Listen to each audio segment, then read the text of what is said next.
नमस्कार, खबरों का पंचनामा देख रहे हैं आप। मैं हूं आपके साथ पूजा। हम लेकर आए हैं देश और दुनिया की 5 बड़ी खबरें, जिस पे चर्चा के लिए मेरे साथ स्टूडियो में मौजूद हैं कैपिटल टीवी के editor in chief doctor Manish Kumar. Doctor साहब, बहुत बहुत स्वागत है आपका। धन्यवाद। सबसे पहले नजर हेडलाइंस पर।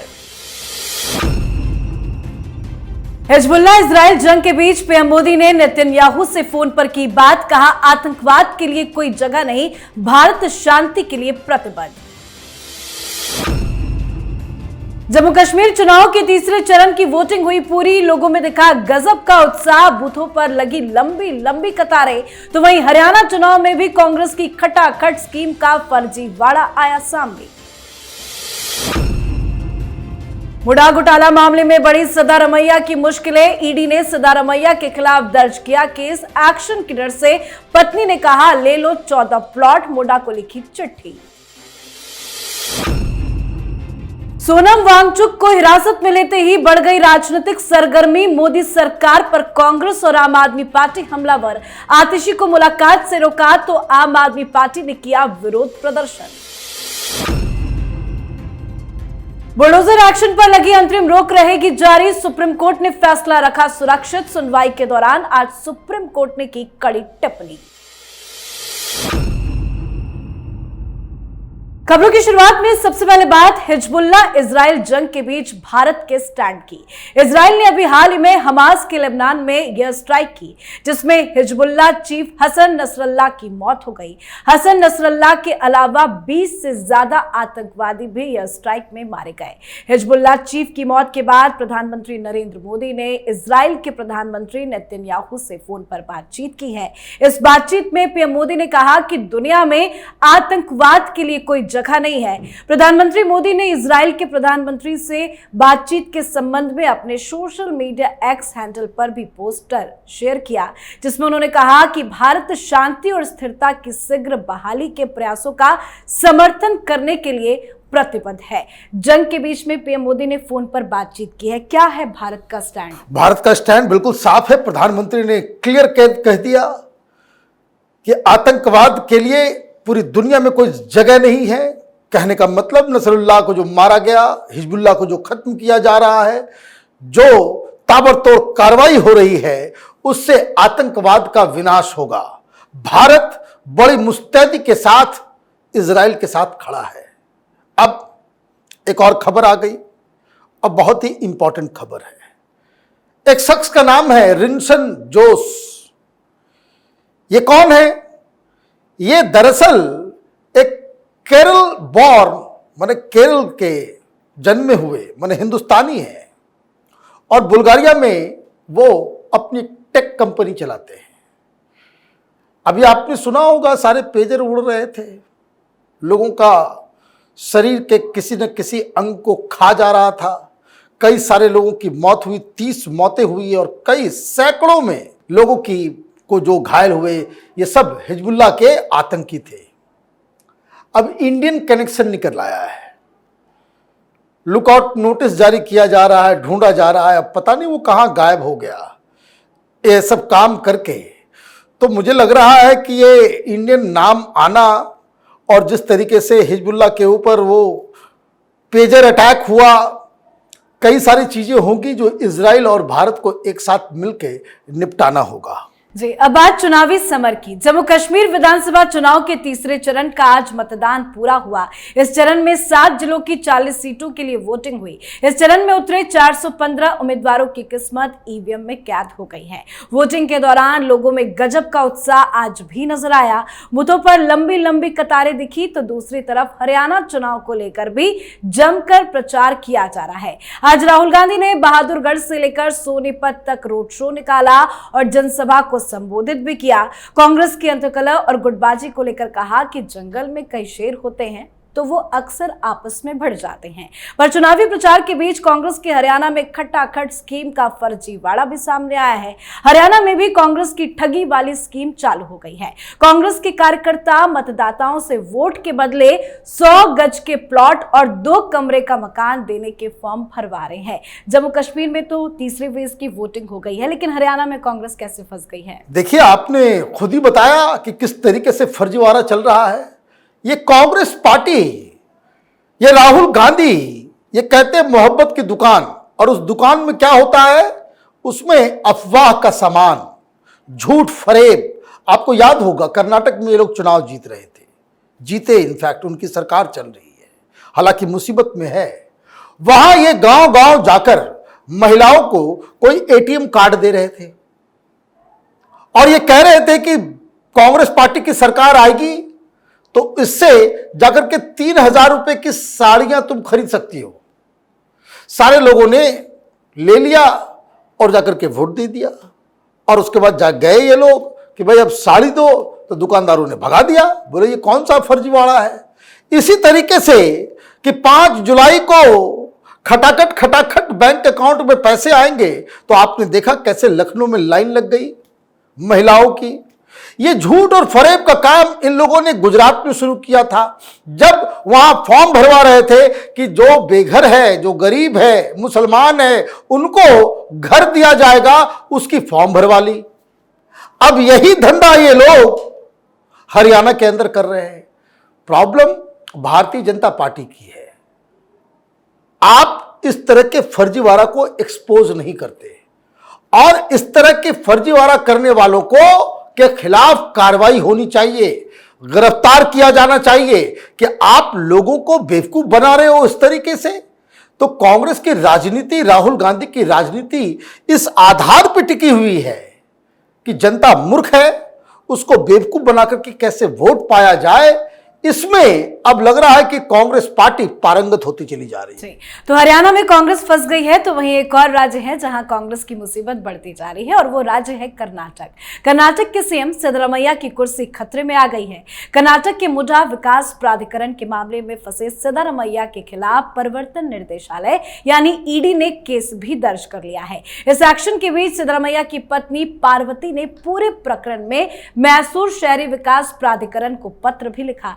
पार्वती ने कहा कि मुडा से मुझे जो प्लॉट मिले हैं वो मैं वापस करना चाहती हूं। पार्वती ने मुडा से कहा कि उनके लिए पति ज्यादा जरूरी है, इसलिए वो उन 14 साइटों को वापस करना चाहती हैं। पर जिस तरह से एक्शन लिया जा रहा है उससे सिद्धरामैया और कांग्रेस की मुसीबत बढ़ती जा रही है।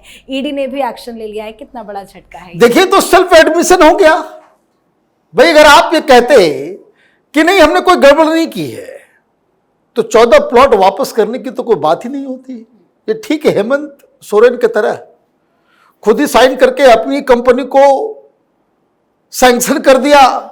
जब चोरी पकड़ी गई तो वो कहते हैं कि नहीं नहीं नहीं, नहीं वो ऑर्डर को कैंसिल मैं कर देता हूं। अरे ऑर्डर को तो कैंसिल कर दिया आपने, लेकिन इससे केस खत्म नहीं होता।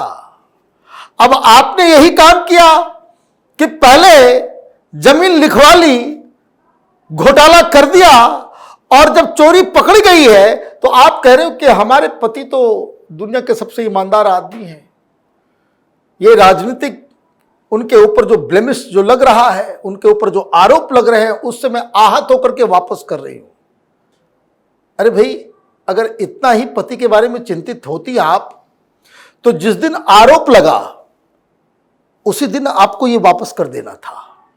लेकिन आपको लगा कि हम लोग हैंडल कर लेंगे, मेरे पति तो चीफ मिनिस्टर हैं, हम हैंडल कर लेंगे इसको। लेकिन जब ईडी का डंडा पड़ा, कि जब नौबत आ गई कि अब तो पकड़े गए, ईडी कभी भी पकड़ के लेके चली जाएगी, और गिरफ्तार हो गए तो कुर्सी भी जाएगी।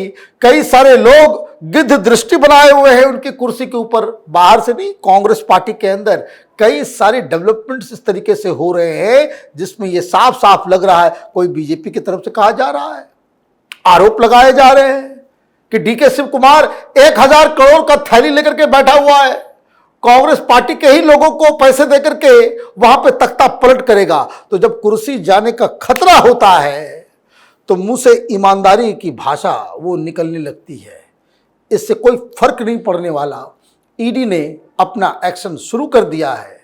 कभी भी चीफ मिनिस्टर को बुलाया जा सकता है, उनकी गिरफ्तारी हो सकती है। जी, अगली खबर में बात सोशल एक्टिविस्ट सोनम वांगचुक के हिरासत से बड़ी राजनीति की। दरअसल दिल्ली पुलिस ने सिंघू बॉर्डर से सोशल एक्टिविस्ट सोनम वांगचुक को हिरासत में ले लिया।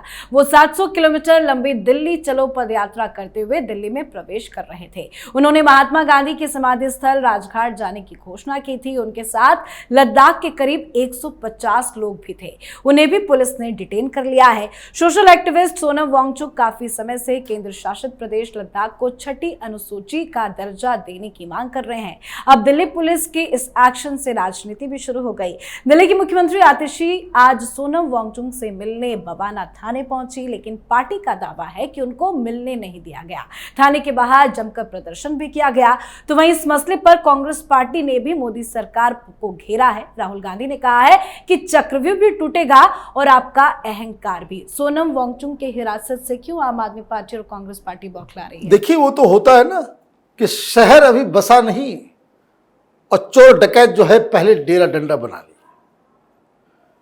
मिसहैंडलिंग हो रही है इस पूरे इशू की। ये वांगचुक साहब बहुत फिल्म 3 इडियट्स और पता नहीं किस तरह से पूरा मीडिया प्लानिंग किया गया है। कई सारे दाग हैं इनके ऊपर, बट रेस्ट साइड वो आ रहे हैं। तारीख चुन करके आया कि जिसका इंपैक्ट चुनाव के ऊपर हो। हरियाणा के अंदर वोटिंग होने वाली है। सिंघू बॉर्डर खुला हुआ नहीं है, फिर भी आप अंदर घुसने की कोशिश कर रहे हो। आपको डिटेन कर लिया गया, गिरफ्तार नहीं किया गया है, इसलिए वो डिटेन किया गया, छोड़ दिया जाएगा। वो कर रहे राजनीति। डिमांड क्या है उनका? डिमांड ये है कि उनको 6 शेड्यूल में लेह को डाला जाए। कोई ऐसा अनर्गल डिमांड नहीं है ये, कोई अनर्गल डिमांड नहीं है। ठीक है, आप मांग कर रहे हो, लेकिन आपने मिसमैनेज किया। केंद्र सरकार के द्वारा ये पूरे सिचुएशन को मिसहैंडल किया गया। आपको तो खुद जाकर के रिसीव करना था। भाई 100 लोग थे, वहां कोई मंत्री चला गया होता, रिसीव करके लाता, खिलाता पिलाता, बातचीत करता, वो मेमोरेंडम देते, ले भेज दिए होते। आपने उनको रोका, उनको डिटेन किया और बवाल मच गया। कहां? पूरे लद्दाख में। वहां प्रोटेस्ट शुरू हो गए। आपने मौका दिया इनको हीरो बनने का। रही बात उनके डिमांड की, अरे कोई अलग देश मांग रहा है ये लोग। 6 शेड्यूल में मांग रहा है। 6 शेड्यूल में दीजिए, बहुत सारे नॉर्थ ईस्ट में है इलाका। 6 शेड्यूल क्या होता है? 6 शेड्यूल ये होता है कि यूनियन टेरिटरी आप है तो कोई बात नहीं है, लेकिन आप उसका जो है ऑटोनोमस दर्जा आप दे दें उसको, ताकि वहां पे लोकल सेल्फ गवर्नमेंट के लिए इलेक्शंस हो जाए, वहां पे काउंसिल बन जाए और वो सारी चीजें वो एलजी के हाथ में रहेगा। ऐसा तो कोई अलग का डिमांड किया नहीं जा रहा है। क्योंकि आप ये देखिए, आपने लेह को भी अलग किया, जम्मू कश्मीर को भी अलग किया। जम्मू कश्मीर में चुनाव हो रहे हैं। ये लेह लद्दाख वाले ने क्या गड़बड़ कर दिया है भाई? वहां भी चुनाव की कोई व्यवस्था करे। हाँ, सेंसिटिव मसला है, सेंसिटिव चीजें हैं, पॉपुलेशन कम है, there are an number of reasons. इन सब चीजों के खिलाफ आप बता सकते हैं, लेकिन अगर आप उनसे बातचीत कर लिए होते तो इतना बवाल नहीं मचता। और बवाल आपने मचाया है तो ये सारे लोग आ गए। आम आदमी पार्टी आ गई, तो कांग्रेस वाले आ गए, अभी सारे टुकड़े टुकड़े गैंग आ जाएंगे, वामपंथी आ जाएंगे। तो ये मुझे लगता है कि इट हैज बीन मिसहैंडल्ड। जी, आज की आखिरी खबर में बात बुलडोजर जस्टिस पर सुप्रीम कोर्ट की सख्त टिप्पणी की। सुप्रीम कोर्ट ने आज बुलडोजर एक्शन पर सुनवाई की है। कोर्ट ने कहा है कि सड़क के बीच धार्मिक निर्माण गलत है, चाहे वो मंदिर हो या दरगाह, उसे हटाना ही सही होगा। सार्वजनिक सुरक्षा सबसे पहले है। Justice B R. गवई और जस्टिस विश्वनाथन की बेंच ने कहा कि कोई भी शख्स आरोपी या दोषी है तो ये डेमोलिश का आधार नहीं हो सकता। देश भर के लिए गाइडलाइन जारी की जाएगी। कोर्ट ने बुलडोजर एक्शन पर आज फैसला सुरक्षित रख लिया है। फैसला सुनाए जाने तक बुलडोजर एक्शन पर रोक जारी ही रहेगी। आज सुप्रीम कोर्ट ने तो फैसला सुरक्षित रख लिया, लेकिन जिस तरह से सुप्रीम कोर्ट ने टिप्पणी की है, फैसला की क्या उम्मीद? देखिए, बुलडोजर पे तो रोक जारी है। पिछली बार से ही रोक लगा दी गई थी, लेकिन बुलडोजर रुका क्या? समझने वाली बात यह है। अभी आप देखिए, कोई 71 एकड़ जमीन कहां? गुजरात के सोमनाथ मंदिर के ठीक पीछे वहां मस्जिदें उगाई थी, दरगाह उगाए थे, पूरा मोहल्ला, 71 एकर्स। आप ये समझिए कितना बड़ा जमीन है, और उसमें सैकड़ों कंस्ट्रक्शंस। रुक गया क्या बुलडोजर? 2-3 हजार पुलिस वहां पे जाती है, बुलडोजर चलाती है और सारे पूरा इलाका साफ कर देती है। मतलब सुप्रीम कोर्ट क्या कह रही है? सुप्रीम कोर्ट कह रही है कि किसी आरोपी को आप इस तरह से सजा नहीं दे सकते कि उसके ऊपर बुलडोजर चला दे।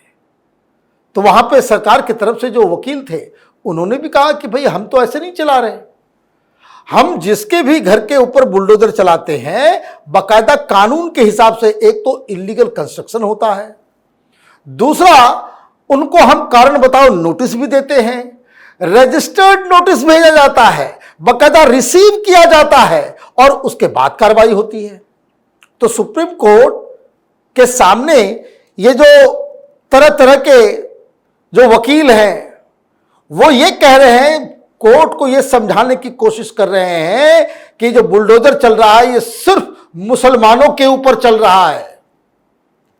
तो अभी तो मामला अभी पेंडुलम में लटका हुआ है। सरकार की तरफ से बार बार कहा जा रहा है, और मैं आपको बता दूं ये बुलडोजर रुकेगा नहीं। ये ठीक वैसा ही कि जैसे यही वकील लोगों का जो गैंग है, ये लोग गए थे कि नेम प्लेट जो है वो मुसलमानों के खिलाफ है, लागू हो गया ना भाई, यूपी में वापस लागू हो गया। जो गलत है वो गलत है। सुप्रीम कोर्ट ये कैसे कह सकता है? ये कैसे आदेश दे सकता है? कैसे उस चीज को रोक सकता है जिसमें इलीगल कंस्ट्रक्शन को, कोई रेलवे के जमीन के ऊपर कोई कॉलोनी बना लेगा, बुलडोजर नहीं चलेगा? बिल्कुल चलेगा। कोई सड़क के बीच में जगह दबा करके बैठ जाएगा तो उसके ऊपर बुलडोजर चलेगा? बिल्कुल चलेगा। और सुप्रीम कोर्ट इसको रोक भी नहीं पाएगी। जी बहुत बहुत धन्यवाद सर बातचीत के लिए। धन्यवाद। खबरों का पंचनामा में आज के लिए फिलहाल इतना ही। देश विदेश की बाकी खबरों और उनके सटीक एनालिसिस के लिए देखते रहिए कैपिटल टीवी। हमें लाइक कीजिए, शेयर कीजिए और कैपिटल टीवी को सब्सक्राइब कीजिए। नमस्कार।